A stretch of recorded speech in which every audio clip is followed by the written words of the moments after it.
This is a 2017 Chevy Camaro V6 RS, and today I'm going to show you exactly why this isn't the budget pony car you all think it is. Let's hop right in. This vehicle starts at $26,900, but we have an optional V6 with the RS package. That brings the as-tested price to around $33,000. Chevy did an excellent job designing this car. I really like the low, wide stance and aggressively styled lines. They were able to make it look a lot sleeker and more sporty, all while maintaining that iconic Camaro look. This particular Camaro has the RS package, which is almost a $2,000 option.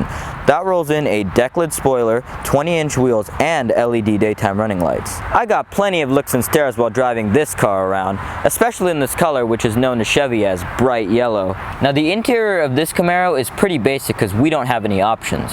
There's a 7-inch touchscreen which controls Bluetooth audio, radio, OnStar, and telephone. This system also includes a backup camera with trajectory lines that isn't the best resolution. Even though the rear view camera isn't the greatest, it'll quickly become your best friend because visibility is absolutely atrocious. It's so bad you can lose an entire building back there. Let's take a second to talk about these cloth seats. Saying they're uncomfortable is an understatement. After just 20 minutes of driving this car, my back hurt. I would recommend optioning the leather seats if you don't want to start making weekly trips to your chiropractor. I find it laughable that Chevy even equipped this car with back seats. Sitting back there is like being in the county jail. Here's my attempt to get in.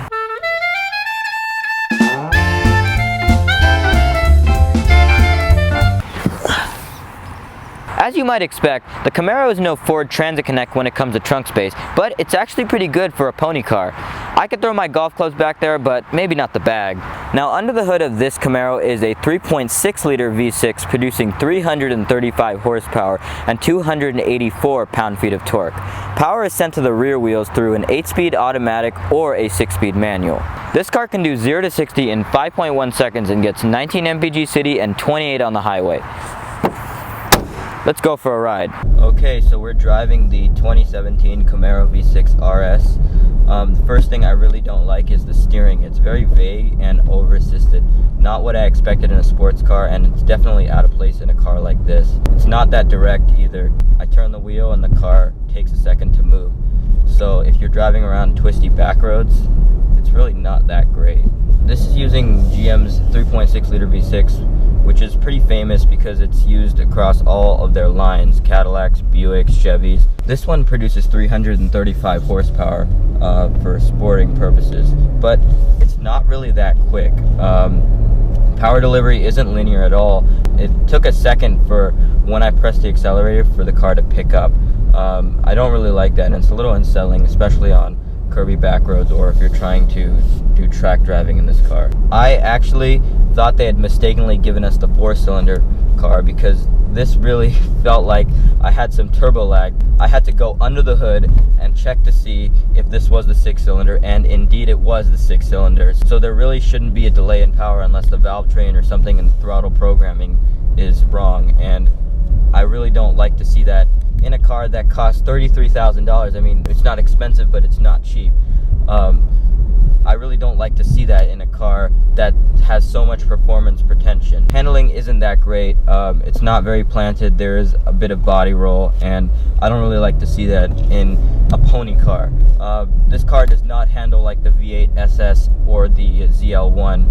Okay, to show you guys what I mean with this acceleration problem, I'm going to tell you when I press the gas and then when the power kicks in. So let's go.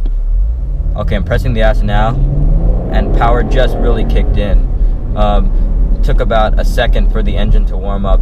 It's kind of like turbo lag. This is really not acceptable in a naturally aspirated V6, especially one in a performance car like a Camaro. Like all Camaros, visibility on this one leaves a lot to be desired, but that's okay if this car drives like a Camaro. The problem is, if it doesn't, why accept the negatives? One thing that really bothered me about this car is this 8-speed automatic transmission.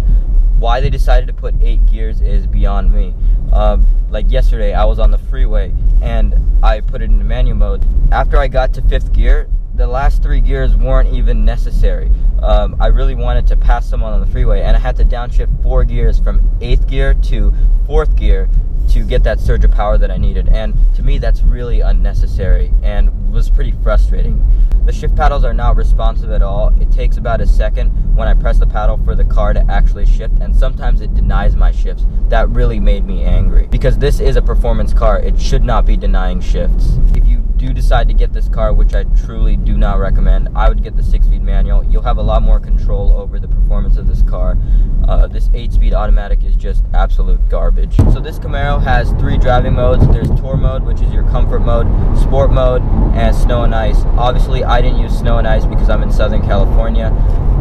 Sport mode is supposed to remap throttle response to make the acceleration a little more perky, but it didn't do any of that, which is unacceptable in a sports car. Instead of me bashing on this car this whole video, let me talk about some of the things it does right. Above 70 miles an hour, this car is a pretty decent highway cruiser. It's built like a tank, and there's no rattling or shaking. The suspension is pretty forgiving, so on these crummy Southern California roads, it's a pretty nice ride. I'm not thrilled with the mirrors on this car. That's because they're on stocks and they're sticking off the sides of the car, so if I really want to see behind me, I kind of have to tilt my head and look. That's really unsettling, especially when I'm at high speeds. Now I'm going to floor it and see what happens. Not really much pickup at all. That's because this transmission hunts top gear way too much. It's stuck in 8th gear and I'd have to downshift, but let me downshift right now. I'm in 7th gear, nothing. 6th gear, nothing. 5th gear, nothing. 4th gear, a little bit of a boost of power. Let's drop it into 3rd and see what happens. Still not much. So I'm going to downshift and then upshift and tell you how long the delay is after I press the paddle and when the car actually shifts. So here we go. So I'm in 7th gear. I didn't feel the shift until now. It's about a second delay. Like most V6s, this engine doesn't really sound the best. I do like the leather wrap steering wheel. It's pretty ergonomically friendly and all the buttons are laid out pretty well. The brake pedal isn't very linear. When I first step on it, there's a little bit of a flat spot, and then all of a sudden you get some stopping power. In the end, I like to call this the faux Camaro. You get all the looks with the drawbacks without the performance.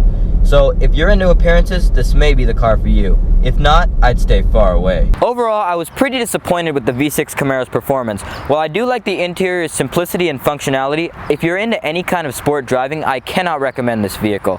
If you do want a budget pony car, I'd either cross shop the Mustang or look at used V8 Camaros. Well guys, that's going to do it for today. I hope you enjoyed this video. If you did, please be sure to leave a like down below and subscribe to my channel for new weekly automotive reviews, news, and how-tos that you can use.